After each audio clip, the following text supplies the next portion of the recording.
Hello friends, welcome to online Gurukul. आपका online Gurukul में स्वागत है।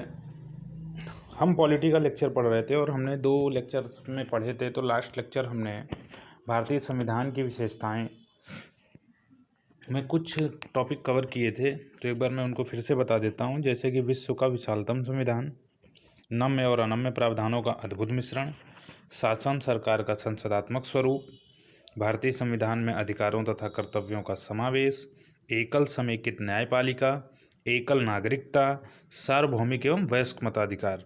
तो इसमें हमने 3 टॉपिक कवर कर लिए थे। विश्व का विशालतम संविधान, नम्य अनम्य प्रावधानों का अद्भुत मिश्रण, शासन सरकार का संसदात्मक स्वरूप। अब हम आते हैं अपने अगले टॉपिक पे, भारतीय संविधान में अधिकारों और कर्तव्यों के समावेश पर। तो चलते हैं हम उस टॉपिक पे। बाकी आप लोगों ने पढ़ा होगा, आई होप, और समझ में आया होगा। जो भी समझ में ना आया आप कमेंट सेक्शन में कमेंट करिए, फिर हम उस टॉपिक को दोबारा पढ़ा देंगे। ऐसा कुछ नहीं है कि दिक्कत हो, दोबारा पढ़ा देंगे, उसमें कोई दिक्कत नहीं है। चलिए हम आते हैं अपने अगली हेडिंग पे, भारतीय संविधान में निहित अधिकार एवं कर्तव्य की संकल्पना। अब अधिकार क्या होते हैं? अधिकार का मतलब क्या? आपको जो पावर दी गई किसी काम को करने या किसी चीज़ को परफॉर्म करने के लिए, वो आपका अधिकार हुआ। या फिर एक होता नहीं है, कहते हैं कि ये जो है इंसान का मौलिक अधिकार है या नागरिक अधिकार है या मानवीय अधिकार है। तो मतलब इस तरह से कह सकते हैं कि कुछ अधिकार तो पैदा होते ही में मिल जाते हैं, जैसे मौलिक अधिकार, नागरिक इंसान मानवीय अधिकार, इस तरह के अधिकार मिल जाते हैं। अब देखिए, जो ऐसे अधिकार जिनका वर्णन संविधान के विभिन्न प्रावधानों के माध्यम से दिया गया हो, उसे संवैधानिक अधिकार कहते हैं। मानवीय अधिकार तो आपको पैदा होते ही मिल गए, लेकिन अगर संविधान में वर्णन मौलिक अधिकार नहीं होते तो क्या आपको मिलते? नहीं मिलते। लेकिन उनको क्या, संविधान के विभिन्न प्रावधानों के माध्यम से आपको प्रदान कर दिया गया, तो वो आपका क्या कहलाया? संवैधानिक अधिकार कहलाया। और वहीं पर फिर हम कर्तव्य की बात कर लें तो कर्तव्य क्या है? सिंपल सी बात है कि किसी व्यक्ति को अगर अधिकार दे दिए गए और उसके कर्तव्यों को डिफाइन नहीं किया गया, उसके कर्तव्यों का वर्णन नहीं किया गया, तो एक तरह से निरंकुशता का भाव उत्पन्न हो जाता है समाज में या देश में। जिस तरह से अगर आप किसी सरकार को पावर दे दें पर उसके कर्तव्यों का उल्लेख ना करें, तो फिर आप एक कल्याणकारी राज्य की संकल्पना नहीं कर सकते हैं, क्योंकि वो सरकार निरंकुशता के भाव में जाएगी और निरंकुशता के भाव के बढ़ने के कारण सरकार मनमाने फैसले लेगी, जो नागरिकों को प्रभावित भी कर सकते हैं, उनके जीवन को प्रभावित कर सकते हैं। इसलिए जब जो है देश आज़ाद हुआ तो उस वक्त अधिकार तो दिए गए सरकारों को, लेकिन उस वक्त हम इस हालात में नहीं थे कि हम मतलब कर्तव्यों का उल्लेख करें, क्योंकि उस वक्त हमारे देश में गरीबी, भुखमरी, खाद्यान्न की समस्याएं, आगे हमें रोजगार देना था, विकास, डेवलपमेंट, फैक्ट्रीज, तो इन तरह से हम चीज़ों को नहीं दे सकते थे। लेकिन उसको ये कहा गया कि जब भी सरकार को महसूस हो कि अब उनके कर्तव्यों का उल्लेख कर दिया जाए, तो सरकार संसद द्वारा ये पारित करके अपने कर्तव्यों का उल्लेख कर सकती है। तो इसी माध्यम से सरकार के कुछ कर्तव्य निर्धारित किए गए।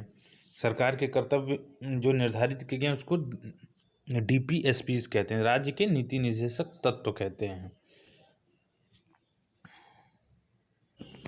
अतः जो सरकार के द्वारा निभाए जाने वाले कर्तव्य थे DPSP, उनका संविधान के भाग 4 में अनुच्छेद 36 से 51 तक नीति निर्धारण के मार्गदर्शक में कुछ पवित्र कर्तव्यों का उल्लेख किया गया। ये आयरलैंड से लिया गया था। अब देखिए, व्यक्तियों के जो कर्तव्य डिफाइन किए गए, फंडामेंटल ड्यूटीज ऑफ सिटीजन्स। अब देश आज़ाद होने के साथ ही आप इन चीज़ों का उल्लेख कर देते तो एक तरह से एक भार हो जाता नागरिकों पे, क्योंकि एक व्यक्ति अपना विकास कर रहा है, मतलब एक व्यक्ति गरीबी से निकलकर धीरे धीरे अपना डेवलपमेंट करना चाह रहा है, तो आप उस पर उसके कर्तव्यों का उल्लेख कर देंगे तो एक तरह से उसके ऊपर भार हो जाता। तो हमारी जो संविधान सभा के मेंबर्स थे, उन्होंने कहा कि अभी हम इसको डिफाइन नहीं करते हैं, अभी हम इसका वर्णन नहीं करते हैं, लेकिन भविष्य में सरकारों के पास यह विकल्प होगा कि वो अपने नागरिकों के कर्तव्यों का उल्लेख करें, जब उन्हें लगे कि हम एक ऐसी अवस्था में आ गए हैं जहाँ पर हम कुछ विकास कर चुके हैं देश का, कुछ नागरिकों का उत्थान हो चुका है, तो वहाँ पर हम इन चीज़ों को उल्लेख कर सकते। इस कारण से मौलिक कर्तव्य मूल संविधान में नहीं थे। सरदार स्वर्ण सिंह की समिति की सिफारिश पर 42वें संविधान संशोधन 1976 द्वारा भाग 4A, जिसमें हिंदी में 4 का अनुच्छेद 51A के माध्यम से संविधान में जोड़ा गया था। कुल 10 मौलिक कर्तव्यों का उल्लेख किया गया। बाद में जब अटल जी की सरकार आई, जब वो कार्यकाल अपना 5 साल पूरा किए थे, जिसमें 99 से 2000 में, तो 86वें संविधान संशोधन अधिनियम 2000 के माध्यम से उन्होंने 11वें कर्तव्य के रूप में 6 से 14 साल के बच्चों को शिक्षा का अवसर प्रदान करने का उल्लेख किया और माता पिता को उनका संरक्षक के रूप में प्रदान किया कि माता पिता ऐसे संरक्षक रहेंगे, और 6 से 14 साल के बच्चों की अनिवार्य शिक्षा की गई। तो इस तरह से जो सरदार स्वर्ण सिंह समिति थी उसने 10 कर्तव्यों का उल्लेख किया था, किया तो और था, पर इंदिरा जी ने कुछ ही माने थे, 10 माने थे। बाद में अटल जी की सरकार ने 86वें संविधान संशोधन 2002 के द्वारा 11वें मूल कर्तव्य का उल्लेख किया। चलिए, मुझे लगता है आपको समझ में आया होगा ये। अगले टॉपिक पे चलते हैं, सार्वभौमिक एवं वयस्क मताधिकार। सार्वभौमिक एवं वयस्क मताधिकार। सबसे पहले हम सार्वभौमिक की डिफिनेशन समझते हैं कि सार्वभौमिक का क्या मतलब हुआ। सार्वभौमिक का मतलब हुआ बिना किसी भेदभाव के सभी के मत का मान बराबर हो। जैसा कि सोचिए, बिना किसी भेदभाव के, एक निम्न स्तर का व्यक्ति वोट देने गया और एक उसी गांव का अपर स्तर का व्यक्ति, कहते हैं जो आर्थिक स्थिति में अपर इस व्यक्ति या किसी भी जाति का, धर्म का व्यक्ति गया, तो दोनों के मूल्य बराबर हों। सिंपल सी बात, आप ये समझिए कि आप वोट देने जा रहे हो और आपके इलाके का कोई सांसद वोट देने जा रहा है, दोनों के मत का मान बराबर होगा। ऐसा नहीं होगा कि वो एक वोट दबाएगा तो डबल काउंट होंगे, ऐसा कुछ नहीं होगा। दोनों के वोटों का मान बराबर होगा। अब आते हैं वयस्क मताधिकार पे। वयस्क मताधिकार प्रणाली, वयस्क मताधिकार में यह है कि एक उम्र डिफाइन की गई, एक उम्र वर्णित की गई कि इस उम्र के व्यक्ति ही वोट डाल सकते हैं, क्योंकि उनका माइंड डेवलप हो जाएगा कि वो किसी भी चीज़ को तर्क के आधार पर स्वीकार करेंगे कि हमारी सरकार किस तरह से काम कर रही है। वो एक पक्ष के झुकाव में आकर वोट नहीं देंगे। इस वजह से मूल संविधान में जो है 21 वर्ष की गई थी। मूल संविधान में 21 वर्ष की गई थी मताधिकार की आयु निर्धारित की गई थी, न्यूनतम आयु। फिर क्या हुआ, 61वें संविधान संशोधन 1989 द्वारा, आई होप उस वक्त राजीव गांधी की सरकार रही होगी, राजीव गांधी ही सरकार रही। उन्होंने क्या किया कि संविधान के अनुच्छेद 326 में संशोधन कर दिया और मताधिकार को 18 वर्ष की न्यूनतम आयु 18 वर्ष कर दी।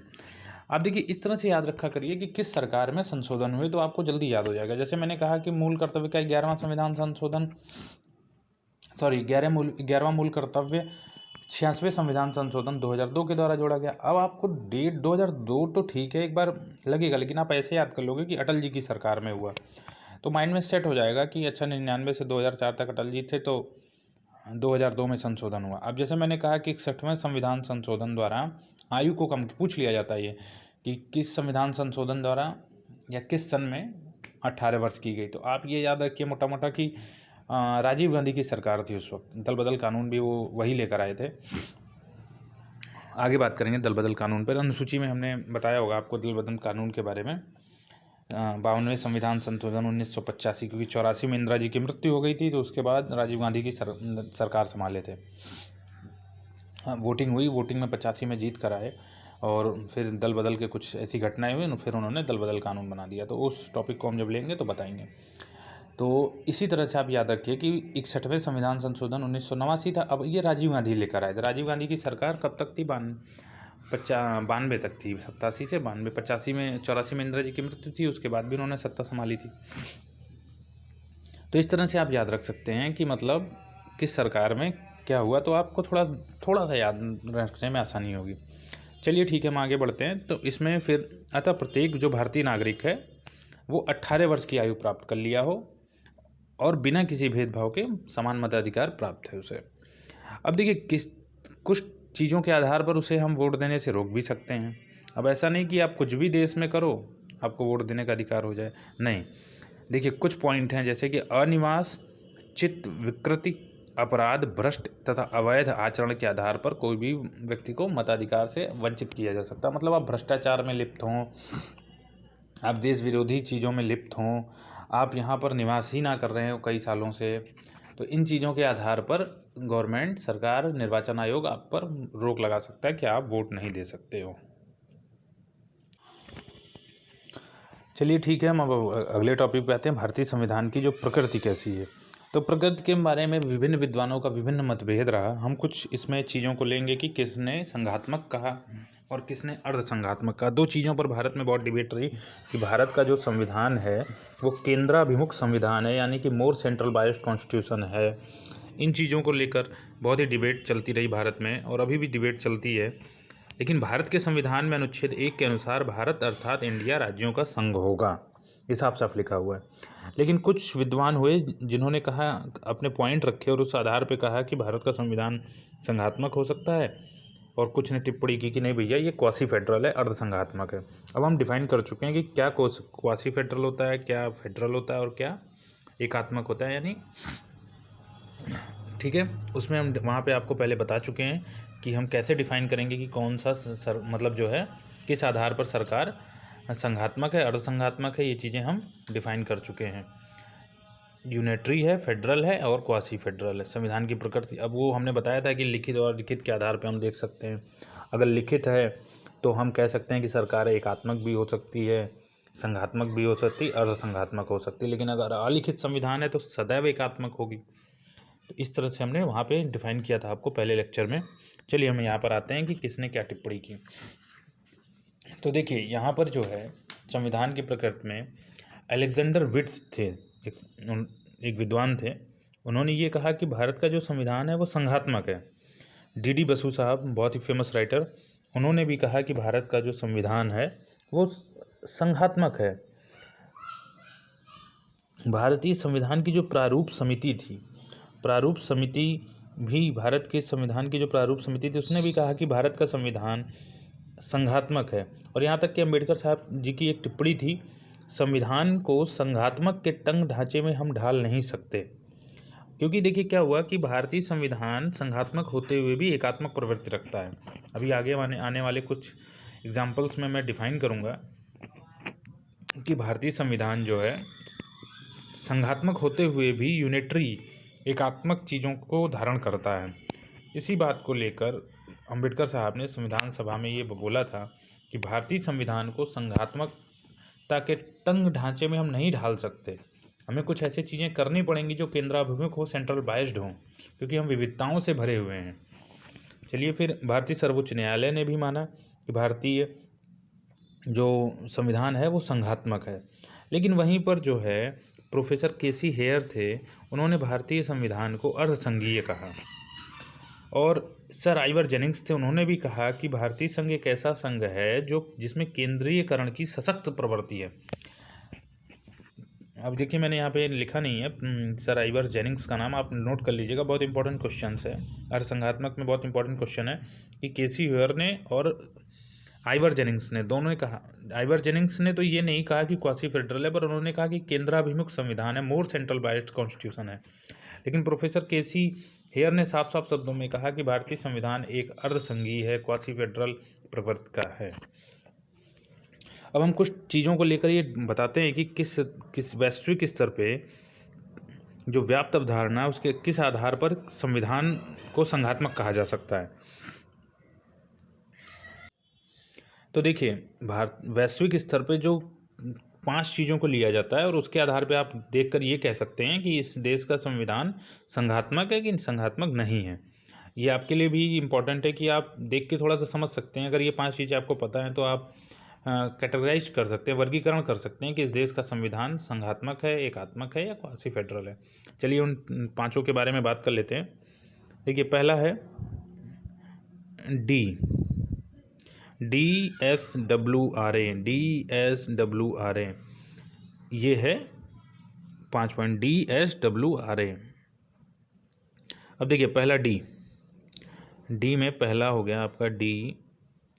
इसमें देखिए डी का मतलब हो गया डिवीज़न ऑफ पावर, एस का मतलब हो गया सुप्रीमेसी ऑफ कॉन्स्टिट्यूशन, डब्ल्यू का मतलब हो गया रिटन कॉन्स्टिट्यूशन, आर का मतलब हो गया रिजिडिटी ऑफ कॉन्स्टिट्यूशन, ए का मतलब हो गया authority of court.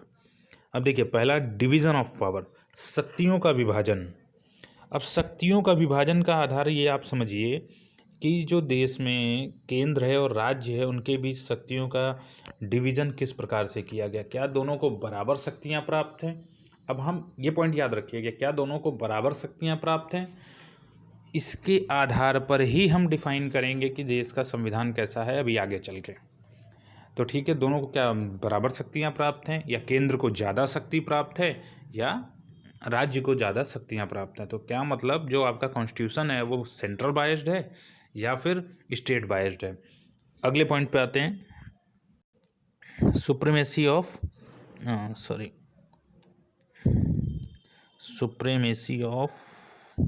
Supremacy of court, संविधान की सर्वोच्चता। अब ये चीज़ें देखनी होंगी उस कॉन्स्टिट्यूशन में कि क्या उस देश का संविधान ही सर्वोपरि है, अर्थात क्योंकि सरकार के जो विभिन्न अंग होते हैं, कार्यपालिका हो गई, विधायिका हो गई या न्यायपालिका हो गई, वो शक्तियाँ कहाँ से प्राप्त करती हैं, वे संविधान से प्राप्त करती हैं। अब देखिए यहाँ पर मैं कुछ चीज़ें बता देता हूँ। जैसे ब्रिटेन में संसद की सर्वोच्चता है और अमेरिकी संविधान में न्यायपालिका की सर्वोच्चता है। वहाँ अब देखिए कैसे, ब्रिटेन में अगर कोई संसद उसका विधि का निर्माण करती है तो उसको आप न्यायालय में चुनौती नहीं दे सकते। इसके अपोजिट में अमेरिका का संविधान, संसद, सीनेट, अगर कोई क्या कहते हैं विधि का निर्माण करती है तो आप उसको मतलब न्यायालय स्वतः संज्ञान में भी लेकर उसको, अगर उसको लगता है कि ये सही नहीं है, विधि संविधान के अनुरूप नहीं है, तो उसको खारिज कर सकता है। लेकिन भारत में क्या हुआ, भारत में ना ही संसद को सर्वोच्च बनाया गया और ना ही न्यायपालिका को सर्वोच्च बनाया गया। भारत में संविधान को सर्वोच्च बनाया गया और भारत में जो शक्ति के स्रोत के रूप में है वो संविधान सर्वोच्च है। तो देखिए सुप्रीमेसी ऑफ कॉन्स्टिट्यूशन, क्या उस देश में सुप्रीमेसी ऑफ कॉन्स्टिट्यूशन है, तो बिल्कुल है, संविधान की सर्वोच्चता भारत में है। अब रिटन कॉन्स्टिट्यूशन अगला पॉइंट आ जाता है हमारा।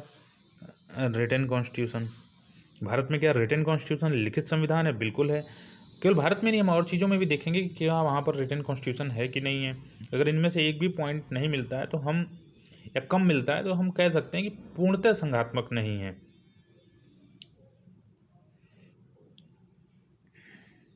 अब अगला पॉइंट देखते हैं, रिजिडिटी ऑफ कॉन्स्टिट्यूशन, संविधान की कठोरता कितनी है। भारत में थोड़ी सी मिक्सअप है, नम्य अनम्य दोनों मौजूद हैं। फिर अगले में आते हैं अथॉरिटी ऑफ कोर्ट, न्यायालयों का पराधिकार कितना है। भारत में न्यायालयों का पराधिकार बहुत है लेकिन कुछ मामलों में सीमित किया गया है। मैंने कहा ना कि ब्रिटेन और अमेरिका के मिडिल रास्ते पर हम चले, ना हमने संसद की सर्वोच्चता को लिया, ना ही हमने न्यायपालिका को सर्वोच्चता को लिया। अगर हम संसद की सर्वोच्चता को लेते तो हम संसद की निरंकुशता को झेलते, और अगर हम न्यायपालिका की सर्वोच्चता को लेते हैं तो हमारे बनाए हुए विधि कानूनों में न्यायपालिका इंटरफेयर करती। हो सकता है कि कुछ ऐसे कानून होते जो देश के नागरिकों के लिए ज़रूरी होते लेकिन न्यायपालिका द्वारा खारिज कर दिए जाते हैं। तो हम निरंकुशता से बचने के लिए हमने दोनों का रास्ता अपनाया और धीरे धीरे हम समझेंगे कि किस तरह से ये लाभप्रद रहा। ये कुछ क्वेश्चन है, आप इन क्वेश्चंस को पढ़िएगा और इन क्वेश्चंस को पढ़िएगा पॉज करके वीडियो को। अब इन क्वेश्चंस के आधार पर ही हम जो अगला टॉपिक अपना डिफाइन करने जा रहे हैं, पढ़ने जा रहे हैं, वो इन क्वेश्चन के आधार पर ही हम चलेंगे। अब देखिए, जैसा कि हमने अभी यहाँ पे पढ़ा DSWRA, इसको अब हम धीरे धीरे डिफाइन करते हैं। इन क्वेश्चंस को आप पढ़ लीजिएगा वीडियो पॉज करके। एक्चुअली क्वेश्चन जब आप पढ़ते हो तो उससे फिर समझ में आता है कि हाँ हम कुछ चीज़ें क्या पढ़ रहे हैं और क्या नहीं पढ़ रहे हैं।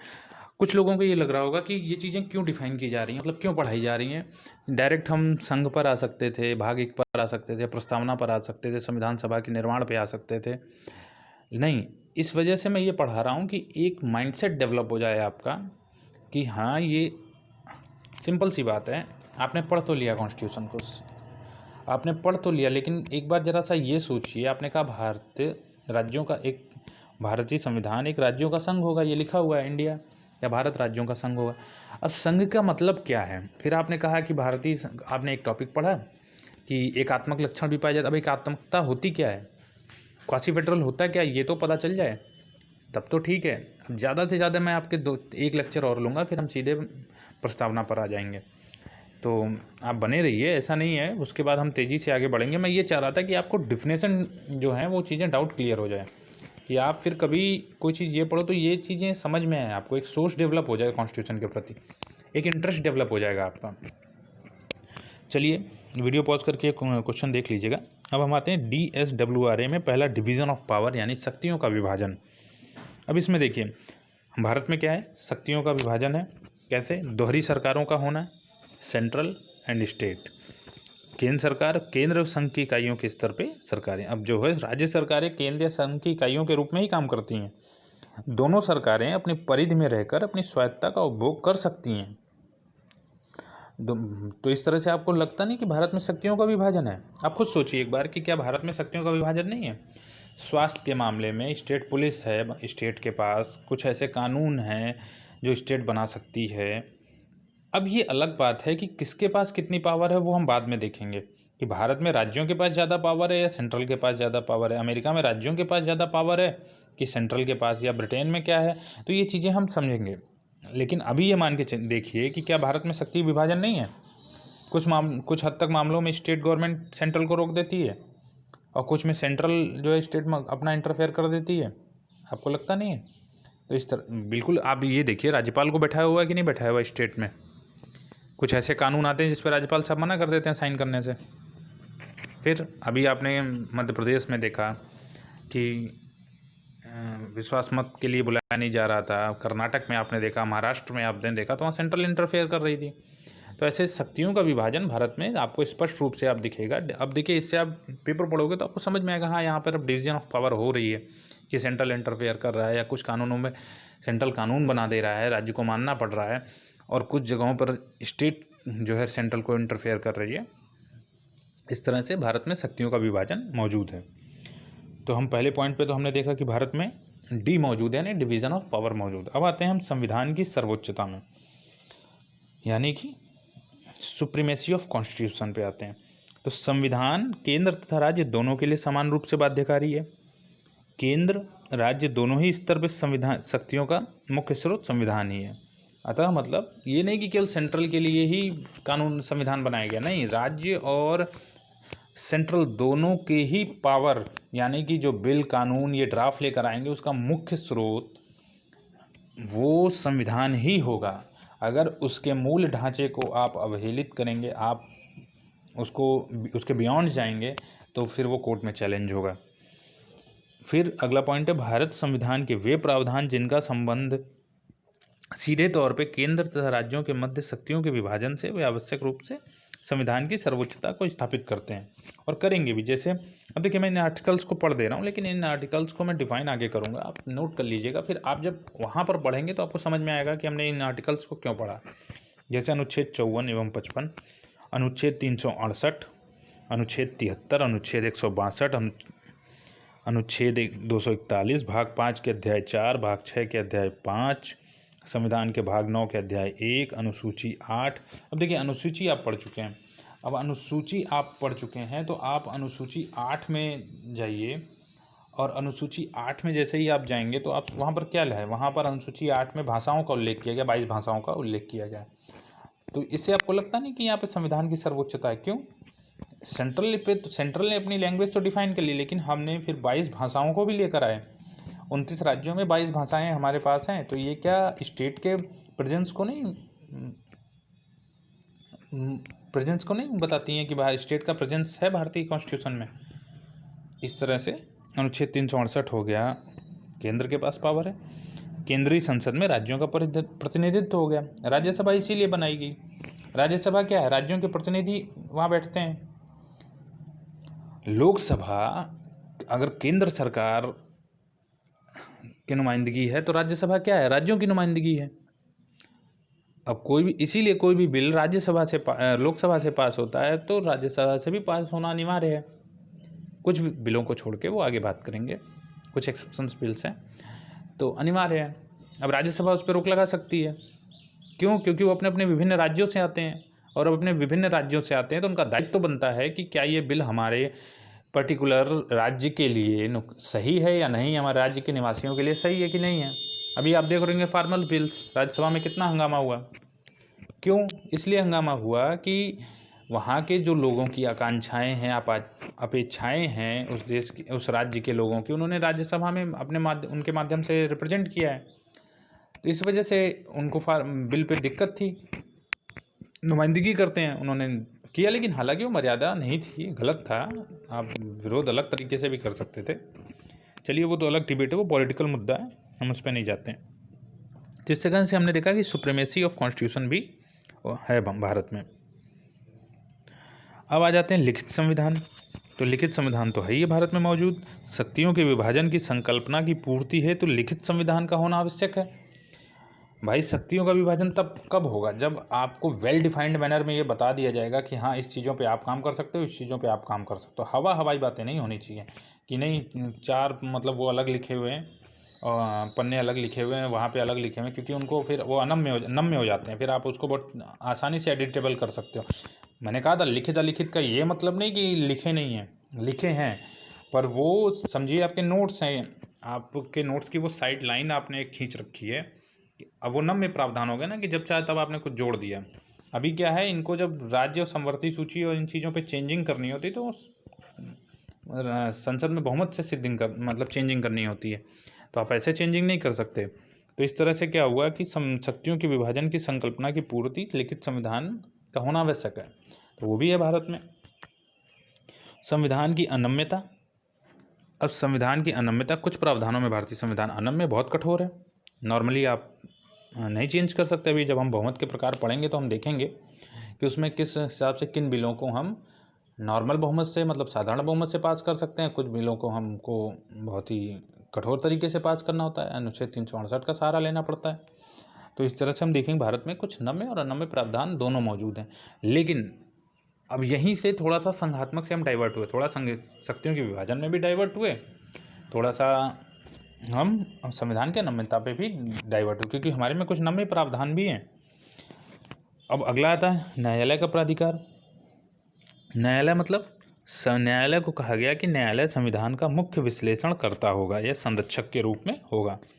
संघ एवं उसकी इकाइयों के मध्य उत्पन्न विवादों के निपटारे है तो मुख्य मध्यस्थकर्ता के रूप में न्यायालय होगा।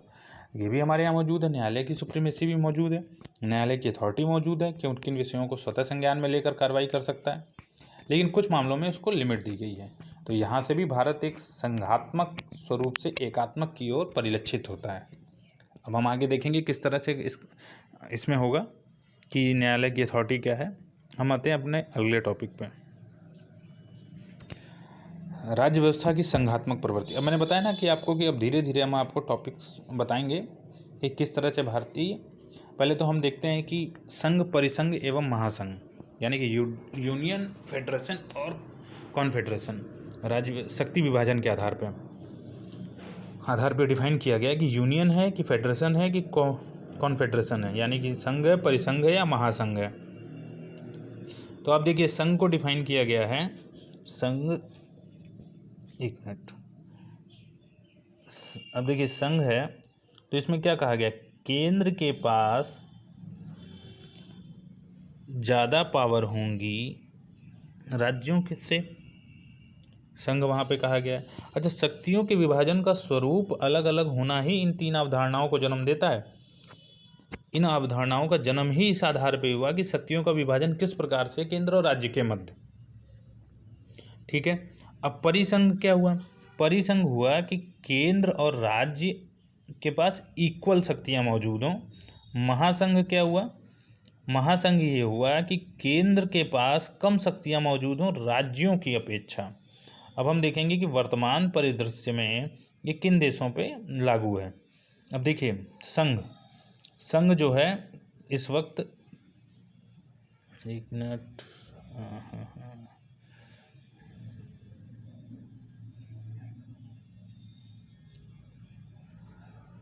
संघ जो है कनाडा में है।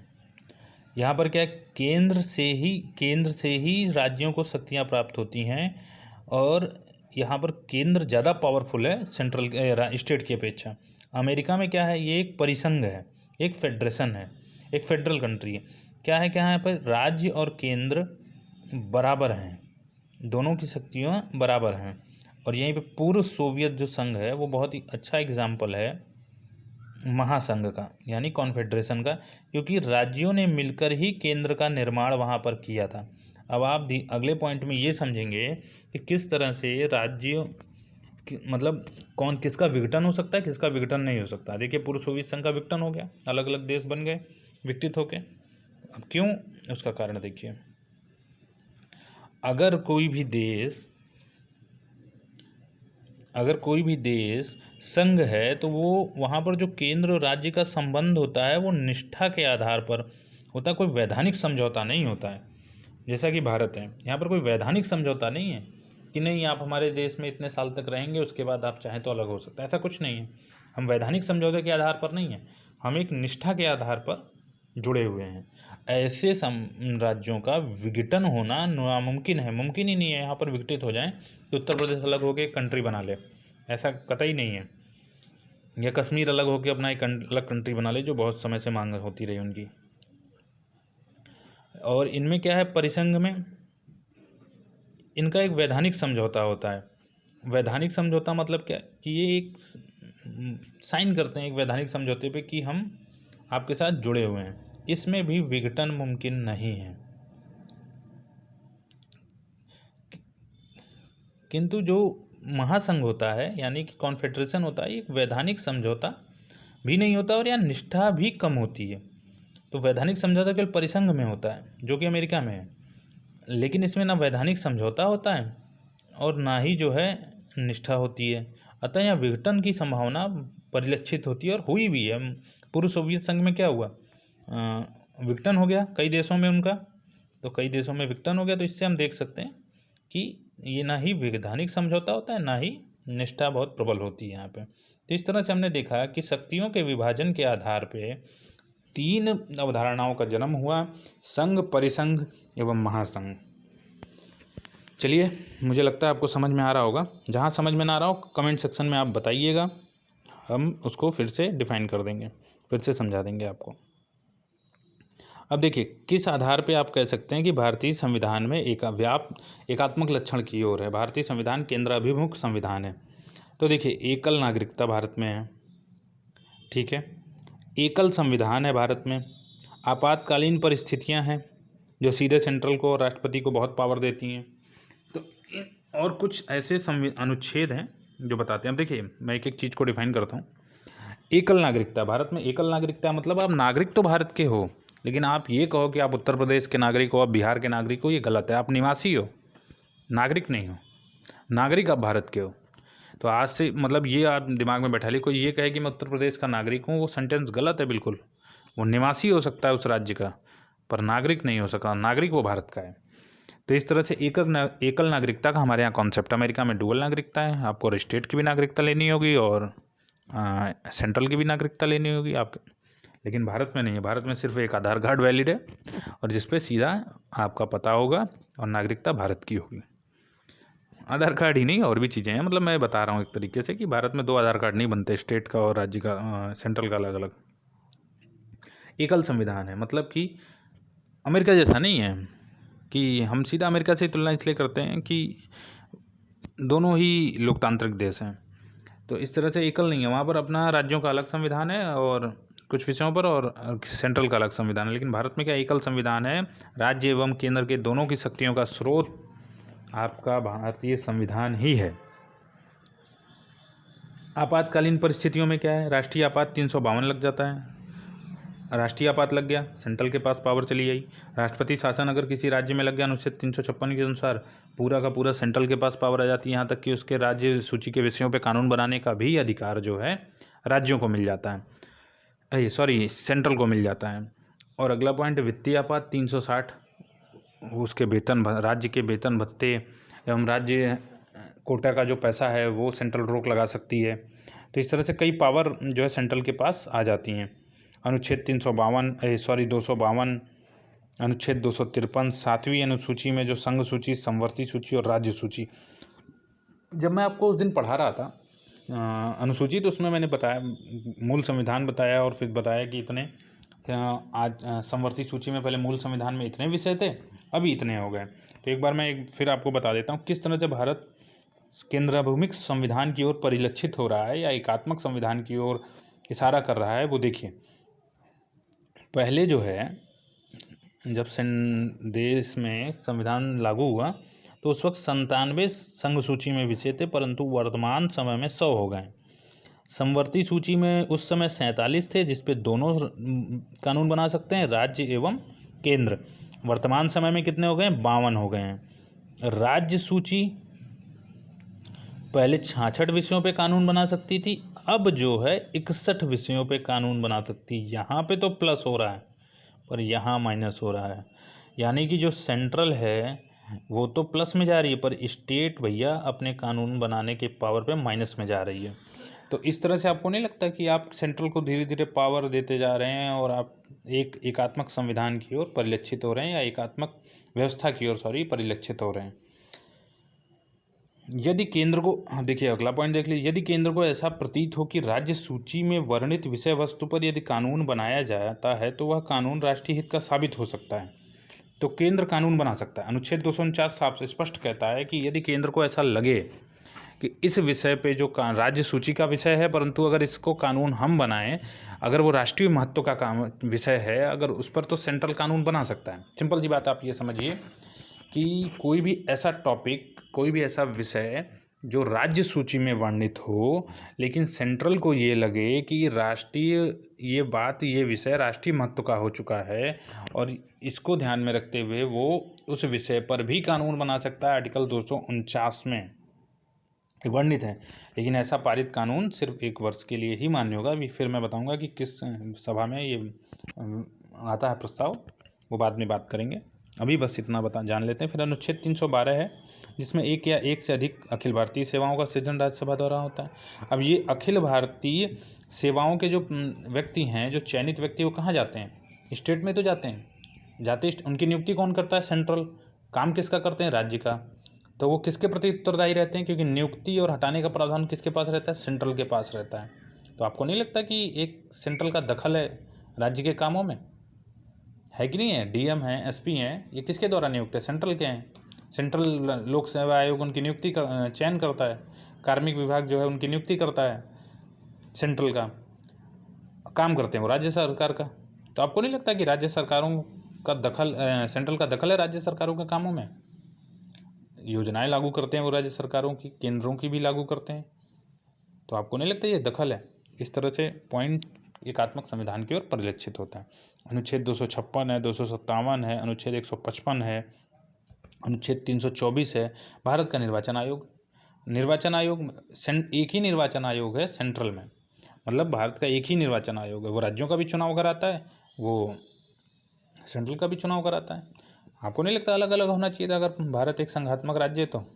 लेकिन नहीं, एक बनाया गया, एकात्मक प्रवृत्ति को परिलक्षित करता है। किस कारण बनाया गया उसकी बाद में हम चर्चा कर देंगे।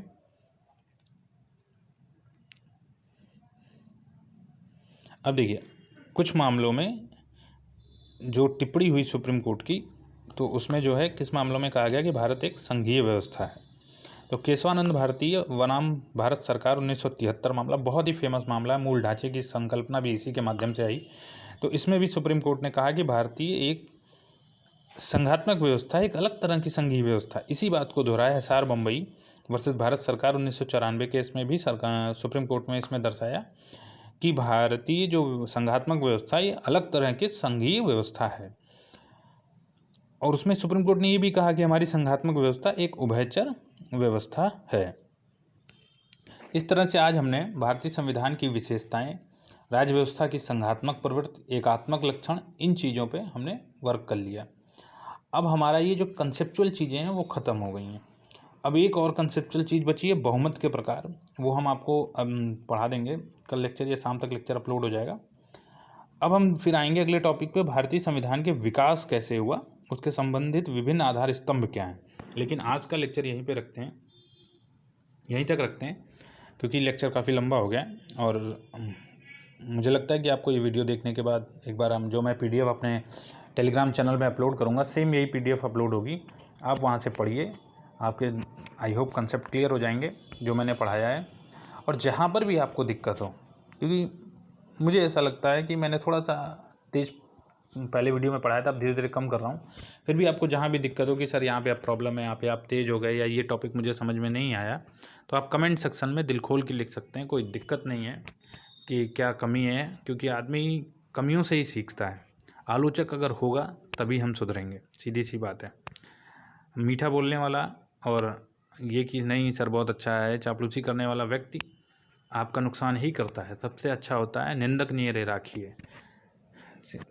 कबीरदास ने कहा ना, निंदक नियरे राखिए, मतलब निंदक मतलब आलोचक। ये मतलब नहीं है कि आप हमारी बुराई कर रहे हैं, आप हमारी चीज़ों अवगुणों को सामने तो ला रहे हैं जिससे हम अगली चीज़ों में इम्प्रूव तो कर सकें। अब हम अपने अवगुण को लेके ही चलते जा रहे हैं, तो फ़ायदा क्या है? अगला व्यक्ति अगर कहता नहीं साहब आप में ये गलती है, तो आप उसको स्वीकार करिए, हाँ गलती है, अब हम उसको इम्प्रूव करेंगे। चलिए, इन्हीं शब्दों के साथ मैं ये कहूँगा कि भाई लाइक, सब्सक्राइब और शेयर ज़रूर कर दीजिएगा। अगर आपको लेक्चर पसंद हो लाइक ज़रूर कर दीजिएगा और कमेंट सेक्शन में ज़रूर लिखिएगा कि आपको ये लेक्चर कैसा लगा। चलिए, बहुत बहुत धन्यवाद। मुझे लगता है कि पॉलिटी आपको अच्छे से समझ में आ रही होगी। चलिए, बहुत बहुत धन्यवाद। Thank you very much.